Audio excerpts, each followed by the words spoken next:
A esta hora en Blue, las historias, las primicias, los personajes, los deportes. Inicia la tarde con Meridiano Blue. Dirige Ricardo Ospina. 1:01 p.m. Aquí están las noticias en Meridiano Blue. Vamos a hablar este jueves de lo que ha pasado, de los coletazos de la detención de la flotilla que pretendía llevar ayuda humanitaria a Gaza, en la que estaban ahí 2 colombianas. Por estos hechos tuvimos fuertes protestas en Bogotá. También vamos a tenerles en el departamento de primicias información sobre los aviones Gripen. Hablaremos de la curiosa tutela de los Bryans contra el presidente Gustavo Petro y todo en información. Tendremos deportes. Antes de entrar en otros temas, comencemos con lo que pasa en el mundo frente a la detención de la flotilla con ayuda humanitaria. El gobierno de Israel ha dado ya por terminada esta operación. Silvia Carrasco nos cuenta. La Global Summit Flotilla, una flota de 44 embarcaciones con cerca de 500 personas a bordo, incluidas 2 colombianas, fue interceptada por la Marina israelí en aguas internacionales de madrugada. Decenas de activistas fueron detenidos. Horas antes, habían preparado videos para ser publicados en el momento de la detención. Soy Ada Colau de Barcelona. Si estás viendo este vídeo, es porque Israel nos ha detenido ilegalmente. Mi nombre es Manuela Bedoya. Si estás viendo este mensaje es porque he sido secuestrada por las fuerzas ocupacionales de Israel. My name is Frances Cummings and I come from the UK. Hi, my name is Eva Yashevich. I'm part of the Polish delegation. My name is Sijad Hussain and I come from the United Kingdom. El Ministerio Israelí de Exteriores asegura que antes del arresto les ordenó cambiar el rumbo. This is the Israeli Navy. You are approaching a blockaded zone. Please change your course toward the port of Ashdod. La respuesta de los líderes de la flotilla, en voz del español Tiago Ávila, fue negarse al requerimiento israelí.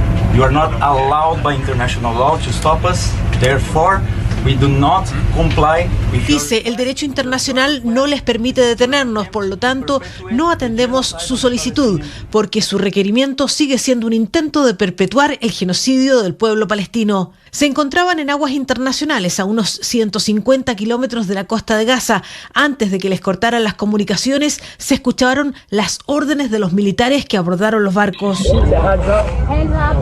Hands up, everybody. Can you put your fucking hands up, please? Okay, phones on the water, please. Lo que les decían era manos arriba y que lancen los teléfonos al agua. La operación se extendió durante varias horas durante la noche, con embestidas a los barcos y enseguecedores haces de luz y el uso de cañones de agua. Firing a very, very bright light at us. And they're firing water.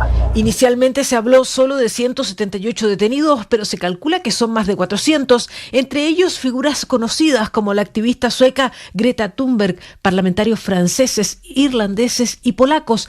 La flota llevaba ayuda humanitaria simbólica, pero aspiraba a romper el bloqueo que Israel mantiene sobre Gaza desde 2007. La mayoría de los barcos fueron remolcados al puerto israelí de Ashdod. Allí mismo se llevó a los activistas. Allí los detenidos se encuentran a la espera de procesos legales y deportación a sus países de origen. Israel anunció que las deportaciones comenzarán una vez culminadas las festividades del Yom Kippur, con destino principalmente a Europa. Mientras tanto, varios barcos lograron evadir el control israelí y uno de ellos logró continuar rumbo a Gaza, sin contacto oficial con las autoridades navales israelíes. Si bien su GPS indica que están a 15 kilómetros de las costas de Gaza, su tripulación no ha podido ser contactada. Según se informó desde Italia, una nueva flotilla, esta vez de 9 barcos, salió esta misma mañana rumbo a Gaza. Y más se demoró la detención de esta primera flotilla, la Global Summit, que en aparecer la protesta en distintas ciudades del mundo. Nos cuenta Enrique Rodríguez. Durante la noche del miércoles y la jornada de hoy, las protestas masivas han transcurrido en ciudades de Italia, España, Grecia, Suiza, Turquía, Argentina, México, Reino Unido, Alemania, Indonesia y por supuesto Colombia. En Italia y en España han sido los estudiantes los que han tomado esta mañana las calles. Aquí en Madrid han logrado cortar la autovía A6, que transcurre cercana a la Universidad Complutense de Madrid. El otro sector que amenaza con movilizaciones es el de la estiba portuaria, que plantea que las organizaciones sindicales de ese sector bloqueen el comercio marítimo con Israel desde cualquier puerto del mundo. Mientras tanto, en lo político, se han pronunciado los líderes europeos que mandaron a sus barcos de combate a acompañar a la flotilla. Primero, el presidente español, Pedro Sánchez, para apoyar a los activistas. Esa solidaridad que expresa la sociedad española y otras muchas, porque estamos hablando de una flotilla que representa más de 40 nacionalidades, en concreto 45 nacionalidades, más de 1.000 integrantes. Posteriormente, la primera ministra italiana, Giorgia Meloni, ha mostrado su preocupación por los apresados. Continúo a ritenere que todo esto no porti algún beneficio al pueblo de la Palestina. Al tiempo que ha dudado que la flotilla vaya a provocar algún bien a los palestinos, asegurando que eso sí causará problemas a los italianos. Por cierto, para mañana en Italia está convocada una huelga general para protestar por el genocidio en Gaza. Y las protestas también llegaron a Bogotá. Tuvimos protestas y plantones frente a la sede de la ANDI. Terminaron incluso con el lanzamiento de ladrillos y la intervención de las autoridades. La Federación de Cafeteros rechazó lo que considera un asedio. Alejandra Bello.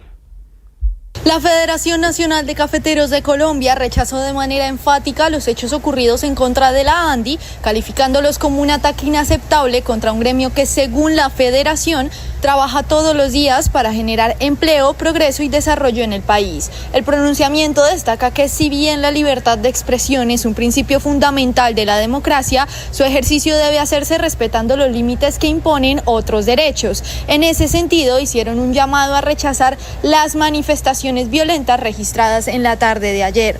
La Federación, cuyas instalaciones en Bogotá son en el mismo edificio de la ANDI, insistió en la necesidad de que el gobierno nacional garantice que prime el interés común de la nación y que en las relaciones internacionales prevalezca el camino de la diplomacia y el diálogo. Finalmente, advirtieron que estos comportamientos que atentan contra la unidad del país no contribuyen a la construcción de una Colombia próspera, equitativa y en paz. Ya vamos a seguir hablando de las consecuencias de la detención de la flotilla y también de las reacciones en Colombia. Mientras tanto, les contamos que los líderes de los costeños y los pepes, responsables de más del 90% de los crímenes en Barranquilla, se comprometen a realizar una tregua hasta enero del próximo año. Diana Ospino. Finalmente, este jueves se llevó a cabo en la cárcel La Picota de Bogotá una reunión privada entre miembros de la Dirección Nacional de Inteligencia y los máximos cabecillas de los costeños y los pepes, en la que se acordó un cese de actividades ilícitas. Jorge Eliezer Díaz Collazos, líder de la banda Los Costeños, y Digno José Palomino, líder de los pepes, principales actores criminales de Barranquilla y su área metropolitana, firmaron entonces una tregua temporal para hacer un cese de homicidios, extorsiones y hurto, en principio hasta el próximo 20 de enero del 2026.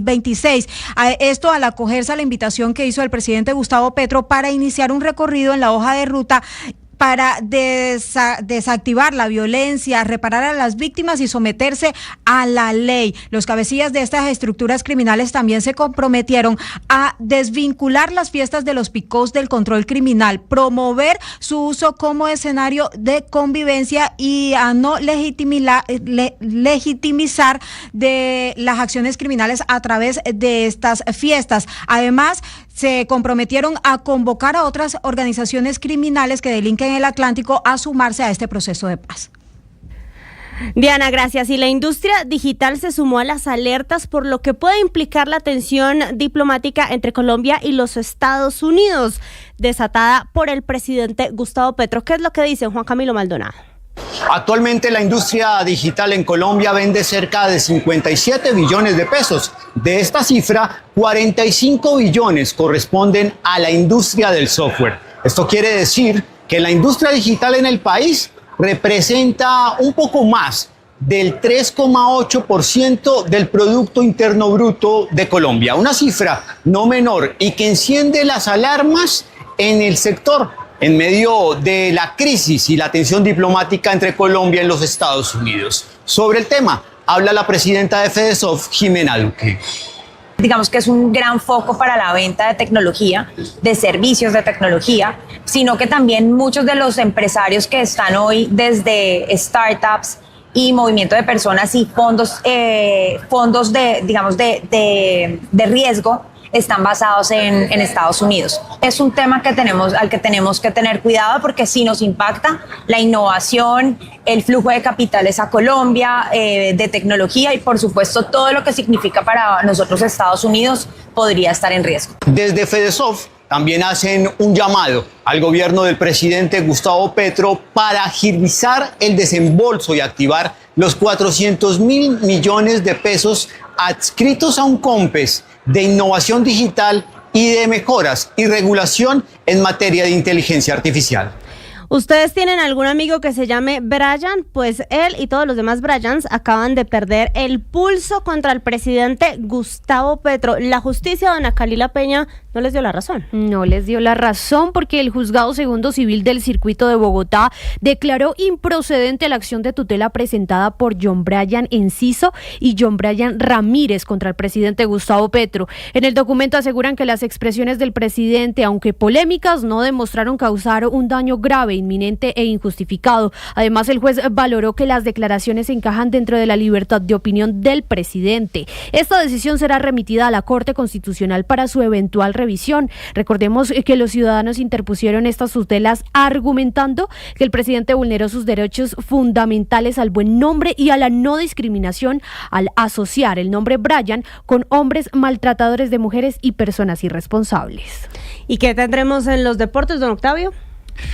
Bueno, vamos a hablar de la Selección Colombia, Marcela, porque en un rato y con el saludo para todos va a jugar la Selección Colombia en el Mundial Juvenil Sub-20. También el día de hoy hay mucha información que tiene que ver con el América de Cali Junior que van a jugar en la Copa, porque además hay fútbol en Europa. Ya hay un gol de un futbolista colombiano esta mañana tarde para el resto del país, así que estaremos hablando de eso, de todos los detalles. Selección Colombia, Mundial Juvenil, Europa League, Conference League, fútbol colombiano, así que todo eso en minutos acá en los deportes.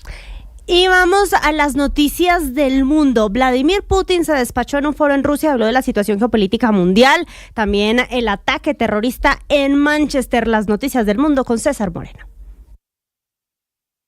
Hola, muy buenas tardes. Hacía rato no escuchábamos tanto al presidente de Rusia, Vladimir Putin. Habló de todo y largo desde un foro en Sochi. Afirmó que Moscú sigue atentamente la militarización creciente de Europa y prometió una respuesta a las amenazas después de que los países europeos, esto haciendo referencia claramente a la OTAN, incrementaron su gasto en defensa a raíz de la ofensiva de Moscú en Ucrania. Оказывается, война с русскими чуть ли не на пороге. Повторяю эту чушь, эту мантру раз за разом. Si alguien quiere rivalizar con Rusia en el ámbito militar, que lo haga. Rusia lo demostró muchas veces. Las amenazas a nuestra soberanía encuentran respuesta rápida. No nos provoquen, nunca. Dijo Putin sobre su relación con Donald Trump. Le aclaró que Rusia no es un tigre de papel, como lo dijo el presidente norteamericano. Respaldó, eso sí, su plan de paz para Gaza y finalizó su intervención aclarando que él no es un emperador. Ahora vamos para el Reino Unido porque un hombre atropelló con su vehículo y más tarde apuñaló a miembros de la comunidad judía que atendían el servicio religioso de la sinagoga de Heaton Park, esto en Manchester, durante la celebración del Yom Kippur, la fiesta más importante de la comunidad judía. 2 personas fallecieron y otras 4 resultaron heridas. El sospechoso fue abatido a tiros por la policía. Las autoridades declararon oficialmente lo ocurrido como un atentado terrorista. Con extraordinario.